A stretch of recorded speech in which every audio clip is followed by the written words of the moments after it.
एक छोटे से गांव में एक बूढ़ी माँ अपनी दो बेटियों सांवली और चमकी के साथ रहती थी। सांवली का रंग भले ही गहरा था, लेकिन उसका दिल सोने जैसा शुद्ध था। चमकी का चेहरा दमकता था, पर उसका मन अहंकार से भरा था। माँ की आंखों को चमकी की चमक तो दिखती थी, पर सांवली की कड़ी मेहनत उसे कभी नजर नहीं आती थी।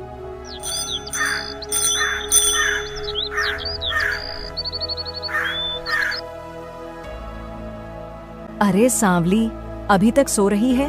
तेरे उठने से पहले ही चमकी नहा धोकर मंदिर चली जाती है और तू अभी तक चारपाई पर पड़ी है। थोड़ी तो शर्म कर इस घर के लिए। माँ, मैं सुबह से लगी हूँ। चूल्हा जलाया, रोटियां सेकी, भैंस को चारा डाला और आपका तेल भी गरम कर दिया मालिश के लिए। थोड़ी देर बैठ गई तो क्या गुनाह हो गया? तेरे जैसे निकम्मे के हिस्से में बस शिकायतें बची हैं। चमकी को देख, कितनी संस्कारी लगती है। उसके नैन नक्श तो परी जैसे हैं। तू तो जैसे अपने बाप की ही तरह बदसूरत निकली। माँ ने अपनी भड़ास निकाली। अरे माँ, अब इसको बोलना भी छोड़ दो। इससे अच्छा तो मैं ही सब काम कर लूंगी। कहीं मेहमान आ गए तो क्या सोचेंगे? ये सांवली तो दूर से ही डराने लगेगी। चमकी ने आग में घी डाला। सांवली का चेहरा उतर गया। मैं बदसूरत हो सकती हूँ माँ, पर मेरा दिल तो साफ है। कभी आपने मेरी मेहनत देखी है? मैंने इस घर के लिए अपनी उम्र लगा दी, पर आपने कभी सर पर हाथ तक नहीं फेरा। सर पर हाथ तब फेरू जब तू इस घर का नाम रोशन करे। तेरे हिस्से में तो सिर्फ झाड़ू पोछा ही लिखा है। जिस दिन तू किसी सेठ की नजर में आ गई, उसी दिन मैं तुझे बेटी मान लूंगी। सांवली का चेहरा झुक गया। चमकी ने चुटकी ली। बहन, तेरा रंग जितना काला है ना, तेरी किस्मत भी उतनी ही सूनी है। कोई तुझे ब्याहने नहीं आएगा। तेरा घर यही रहेगा। हे भगवान, क्या सच में रंग ही सब कुछ होता है? क्या मेरी मेहनत, मेरा प्रेम, मेरा त्याग, इनका कोई मोल नहीं? कभी तो मेरी किस्मत भी उजली होगी। चल भाग और कुएं से पानी भर। तेरे जैसे लोग भावुकता में रोकर क्या पाएंगे? काम कर, यही तेरी असली जगह है। सांवली रोती हुई वहां से चली जाती है। जब समाज रूप देखता है तो गुण अक्सर धूल में दब जाते हैं। ऐसा ही कुछ सोच रहे थे गांव के प्रसिद्ध व्यापारी श्रीमान दयाल और उनकी पत्नी श्रीमती करुणा। श्रीमान दयाल को अपनी बहू में बस बाहरी चमक चाहिए थी, भले ही वह भीतर से कितनी भी खोखली क्यों न हो। करुणा, अब समय आ गया है कि हमारे बेटे की शादी कर दी जाए। हमारे पास सब कुछ है, दौलत, दुकान, नाम। अब चाहिए कि एक बहू जो हमारी शान को और ऊंचा करे। हाँ जी, मैं भी यही सोच रही थी। बेटा अब शादी लायक हो गया है, पर हमें लड़की ऐसी चाहिए जो सिर्फ सुंदर नहीं, समझदार भी हो, घर संभालने वाली, संस्कारी और सीधी सादी। हाँ, लेकिन देखो, आजकल की दुनिया दिखावे की है। लोग पूछते हैं बहू कैसी दिखती है, कितनी सुंदर चेहरा है। और ऐसे में मैंने एक नाम सुना है, चमकी, बूढ़ी माई की छोटी बेटी। चेहरे पर जैसे चांद उतर आया हो। हाँ, मैंने भी सुना है उनके बारे में, लेकिन सुना है कि बड़ी बेटी सांवली काम में बहुत होशियार है। घर का सारा काम वही करती है। चमकी तो बस आईने में ही उलझी रहती है।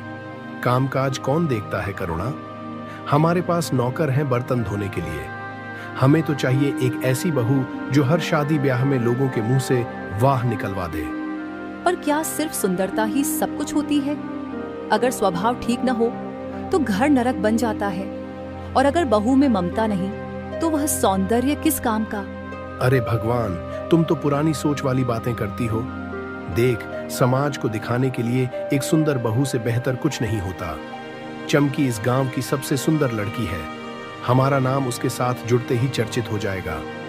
आप अपनी सोच में चमकी की सुंदरता देख रहे हो, पर मैं उसकी आंखों में घमंड और अकड़ देखती हूँ। मैं डरती हूँ कि कहीं वह हमारे बेटे को तकलीफ न दे। अब तुम ही बताओ, चमकी जैसी लड़की हमारे घर में बहू बनकर आएगी तो हमारा मान सम्मान कितना बढ़ेगा। और सांवली, वह तो लोगों के ताने का विषय बन जाएगी। बिल्कुल, पर क्या हमने यह सोचा है कि अगर चमकी को रिश्ता पसंद न आया तो, या वह इस रिश्ते को सिर्फ दिखावा समझे? पसंद आना या ना आना उसका काम नहीं। जब रिश्ता श्रीमान दयाल के घर से आएगा तो बूढ़ी और उसकी बेटी मना नहीं कर सकेगी। गांव में हमारा नाम ही काफी है। ठीक है, पर एक शर्त है। अगर लड़की का व्यवहार मेरे मन को न भाया तो मैं इस रिश्ते के लिए नहीं मानूंगी। मुझे मंजूर है। कल ही चलते हैं उनके घर रिश्ता लेकर और देखेंगे कैसे उनका सिर गर्व से ऊंचा होता है।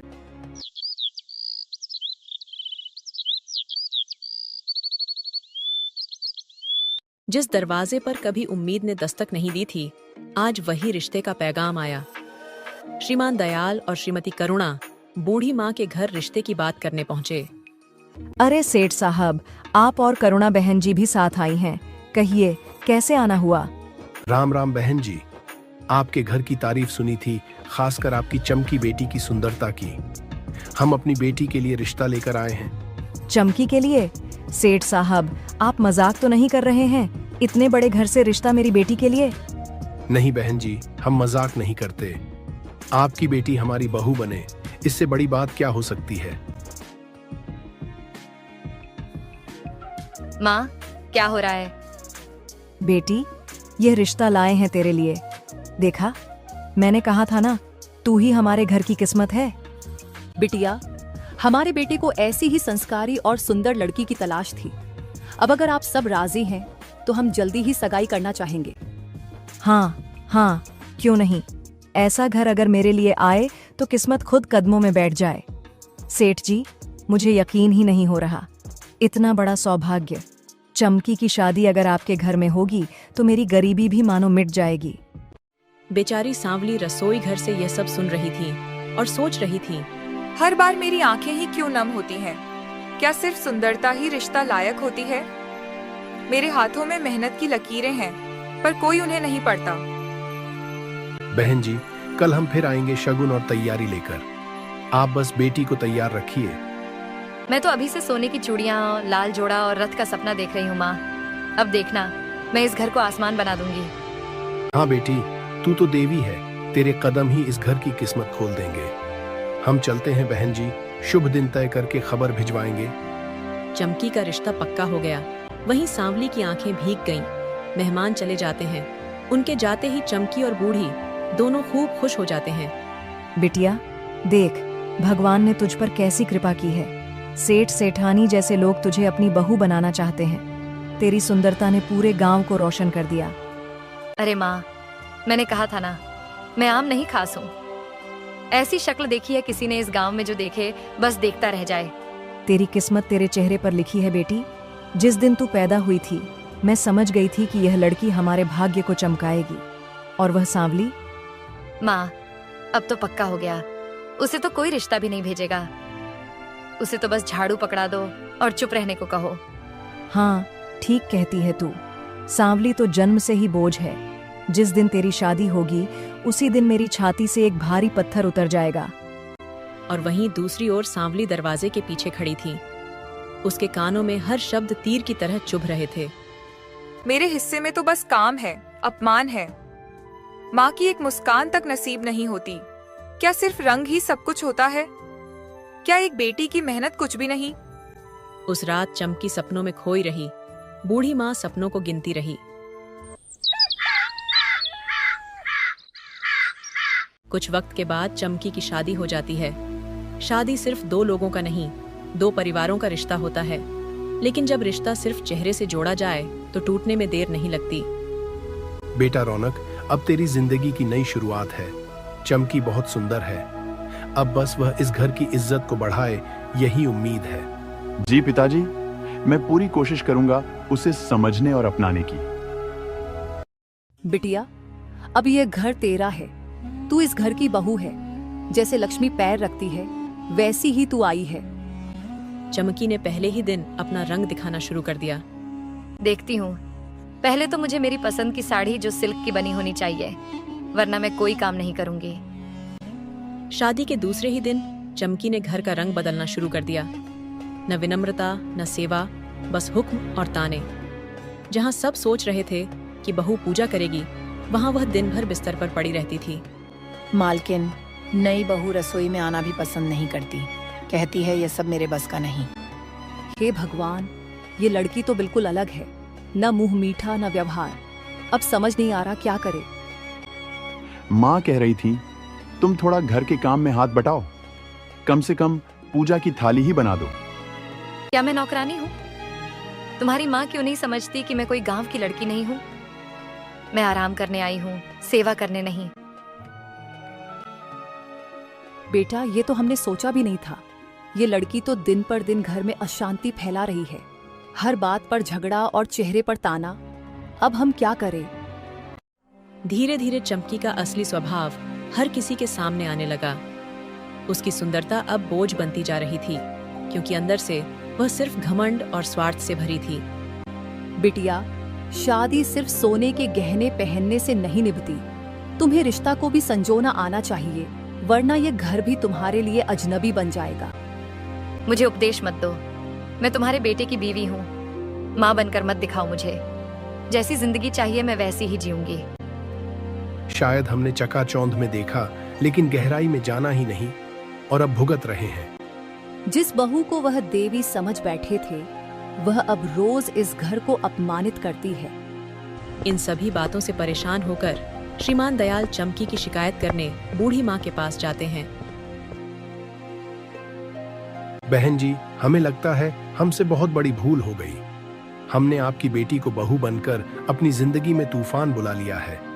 हमने सोचा था कि हमें एक सजी संवरी बहू मिलेगी, पर जो मिला वह बस सोती है, झगड़ती है और घर का चैन छीन लेती है। नहीं नहीं, वह ऐसी नहीं है। वह तो बचपन से सीधी सादी और समझदार रही है। अगर वह सीधी है तो सीधी लड़की से आग जल रही है हमारे घर में। हर बात पर झगड़ा, हर बात पर ताना। रौनक की हालत देखिए, वह अब बात भी करने से डरता है। न सेवा करती है, न सास ससुर की इज्जत। हमारी तो नाक कट गई समाज में। हो सकता है नई जगह की परेशानी हो। थोड़ा समय दीजिए, वह ठीक हो जाएगी। शायद वह आप लोगों को समझ नहीं पा रही हो। समझ नहीं पा रही तो शादी क्यों की? हमने उसे रानी बनाकर घर बुलाया था, और वह तो सास ससुर को नौकर बना रही है। घर की इज्जत बहू से होती है, पर वह तो मोहल्ले में हमें शर्मिंदा करवा चुकी है। लोग अब ताने देते हैं, सेठ की बहू देखो कितनी घमंडी है। मैंने कभी सोचा भी नहीं था कि मेरी बेटी ऐसा करेगी, लेकिन शायद आपने कुछ गलत फहमी पाल ली हो। गलत फहमी तो हमें आपके घर में आकर हो गई थी बहन जी। हमने चेहरा को देखा, दिल की गहराई नहीं देखी, और अब भुगत रहे हैं। बूढ़ी माँ को झटका लगा, पर फिर भी वह अपनी चमकी बेटी की तरफदारी कर रही थी। उसे लग रहा था कि दुनिया गलत है, उसकी बेटी नहीं। हर लड़की कुछ समय लेती है नए घर में ढलने के लिए। आप लोग उसे समझाइए, बच्ची है, अभी छोटी है। उसे छोटा मत कहिए। उसे बस घमंड है अपनी सुंदरता का, और उस घमंड ने हमारे घर को जहन्नुम बना दिया। अगर आज हमने आपको बताने की हिम्मत न की होती, तो कल हमारा बेटा खुद घर छोड़ देता। हमारी बहू बनने लायक नहीं थी आपकी बेटी। आप क्या कहना चाहते हैं? आप रिश्ता तोड़ना चाहते हैं? अभी नहीं, पर अगर अगले कुछ दिनों में कोई बदलाव नहीं हुआ तो हमें बड़ा फैसला लेना पड़ेगा। श्रीमान दयाल चले गए, पर अपने पीछे एक गहरी चोट छोड़ गए। चमकी की शिकायतें सुन सुनकर वह टूट चुकी थी, लेकिन जिसने उसे संभाला उस सांवली पर ही गुस्सा निकाल बैठी। यह क्या हो गया मेरी चमकी के साथ? सेठ शिकायतें लेकर आ गए। लोग क्या कहेंगे? मेरी बेटी ने घर बर्बाद कर दिया। नहीं नहीं, ऐसा नहीं हो सकता। माँ, मैंने तो बहुत बार समझाया था चमकी बहन को थोड़ा व्यवहार सुधारना चाहिए, लेकिन आपने ही कहा था तू बड़ी होकर भी जलती है उससे। हाँ, और अब तू भी कहेगी कि चमकी की सारी गलती है। सच बता, तूने कुछ किया है? कहीं तूने ही तो सेठ सेठानी को भड़काया नहीं? माँ, आप मुझ पर इल्जाम लगा रही हैं। मैं तो हमेशा आपकी बात मानी, आपकी हर ताने चुपचाप सहन किया, और अब आप मुझ पर शक कर रही हैं। शक नहीं कर रही, मुझे पूरा यकीन है तू ही चाहती थी कि चमकी की शादी टूटे, ताकि सबको लगे कि तू ज्यादा समझदार है। तेरे मन में जहर है। माँ, अगर मेरी मेहनत, मेरी सेवा आपको जहर लगती है, तो आज मैं वह जहर आपके घर से ले जाती हूँ। मैं अब नहीं रुक सकती। जा और लौट कर मत आना, हमारे घर का भार हल्का हो जाएगा। और सांवली चल दी। न पैर रुके, न आंसू बहे, क्योंकि अब वह टूटी नहीं थी, अब वह मजबूत हो चुकी थी। कहाँ जाऊं अब? जिस घर को जीवन माना, वह घर ही पराया हो गया। जिस माँ के लिए खुद को मिटाया, उसने मुझे ही मिटा दिया। क्या मेरी गलती सिर्फ इतनी थी कि मैं सांवली हूँ? जब इंसान सबसे ज्यादा अकेला होता है, तब भगवान किसी को भेजता है, कभी किसी दोस्त के रूप में, कभी एक अजनबी के रूप में। मनोहर, जरा देखो, वह कौन लड़की है जो अकेले बैठी है इस दोपहर में? किसी का यूं बैठे रहना कुछ ठीक नहीं लगता। एक भले आदमी विक्रम ने अपने सेवक से कहा। हाँ मालिक, वह लड़की तो जैसे रो रही है। कपड़े भी बहुत साधारण हैं, पर चेहरा शांत है, लगता है किसी अच्छे घर की है। श्रीमान विक्रम खुद गए। मैं क्षमा चाहता हूँ, मैं आपको परेशान नहीं करना चाहता, लेकिन आप यहाँ क्यों अकेली बैठी हैं? आप कौन? मैं ठीक हूँ, बस थोड़ी देर बैठने आई थी। आपका चेहरा कह रहा है कि आप ठीक नहीं हैं। आंखें सब कह देती हैं। अगर आप मुझे कुछ साझा करना चाहें तो शायद थोड़ा हल्का महसूस करें। आप जैसे लोगों के पास समय कहाँ होता है गरीब की कहानी सुनाने का। मेरे पास ना घर है ना सम्मान। मैं उस बेटी की कहानी हूँ जिसे सबने ठुकरा दिया। बेटियां ठुकराई नहीं जाती, समझी जाती है। आपका दुख किसी बोझ से नहीं, दूसरी की अंधी सोच से है।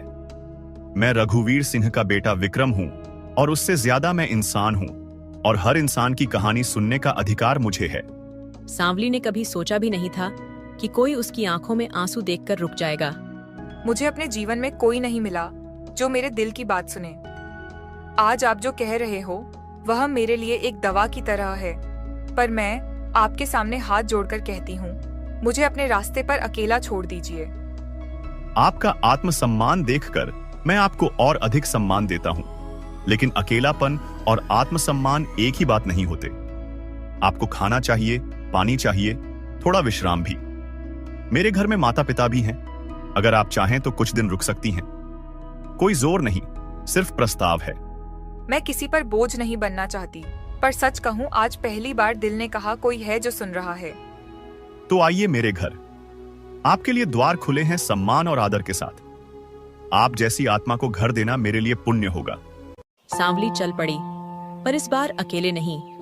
उसके साथ एक उम्मीद थी जो उसे पहली बार इंसान की तरह देख रही थी। सांवली श्रीमान विक्रम के घर पहुंचती है।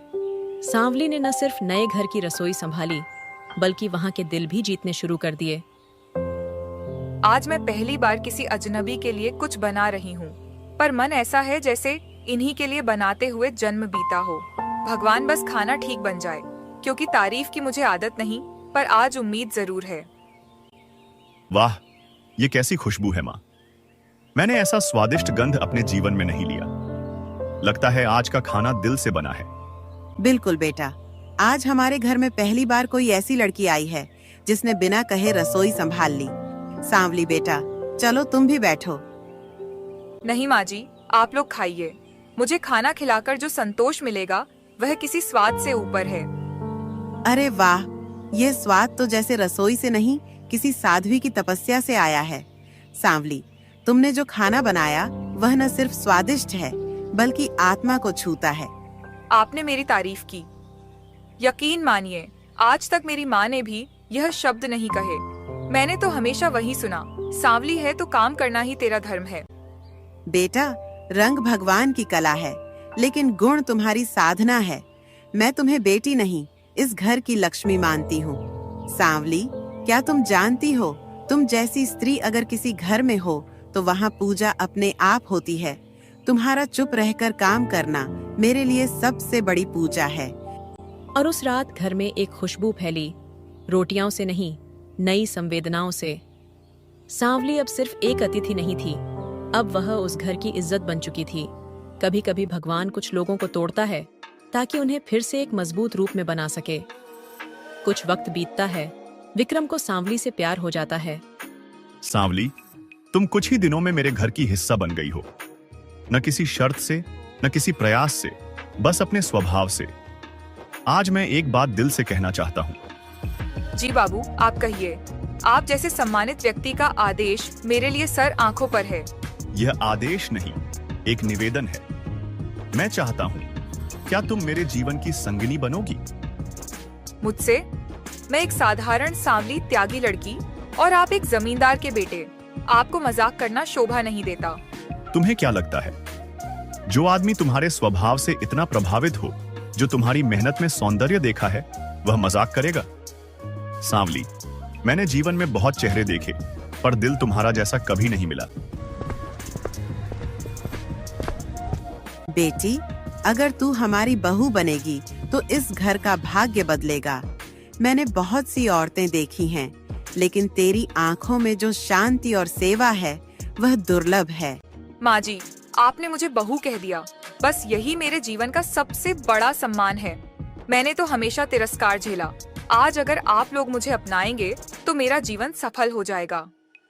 तो बताओ सांवली, क्या तुम मेरी जीवन साथी बनोगी? हर दिन हर दुख सुख मेरा हाथ थामोगी? बाबू, आपने मुझे इंसान नहीं आत्मा समझा। मैं किसी राजघराने के योग्य नहीं हूँ, पर अगर मेरी सेवा, मेरा समर्पण आपको मंजूर है तो मैं अपना जीवन आपके चरणों में समर्पण करती हूँ। सांवली को दुनिया ने ठुकराया, जिसे माँ ने अपनाया नहीं। उसे एक ऐसा जीवन साथी मिला जिसने उसकी आत्मा को अपनाया। कभी कभी जिंदगी में इंसान इतना खो जाता है कि उसे अपनों की अहमियत समझ ही नहीं आती, और जब समझ आती है तो वक्त हाथ से निकल चुका होता है। आज चमकी अपने ही कर्मों से टूटी थी।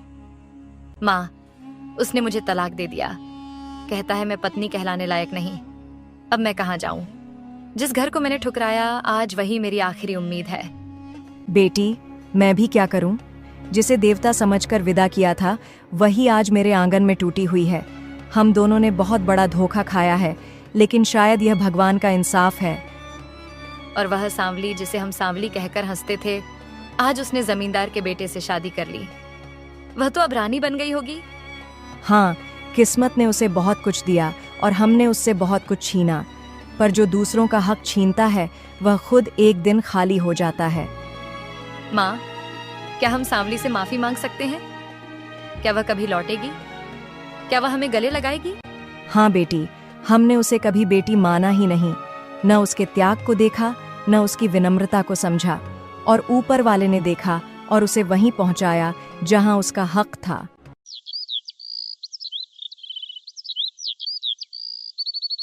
कहानी वही खत्म नहीं होती जहां आंसू बहते हैं। कभी कभी कहानी वहां खत्म होती है जहां पछतावे की नमी समझ की मिट्टी में मिल जाती है। सांवली को मिला उसका सम्मान, चमकी को मिला उसका सबक, और माँ को मिली उसके कर्मों की सजा।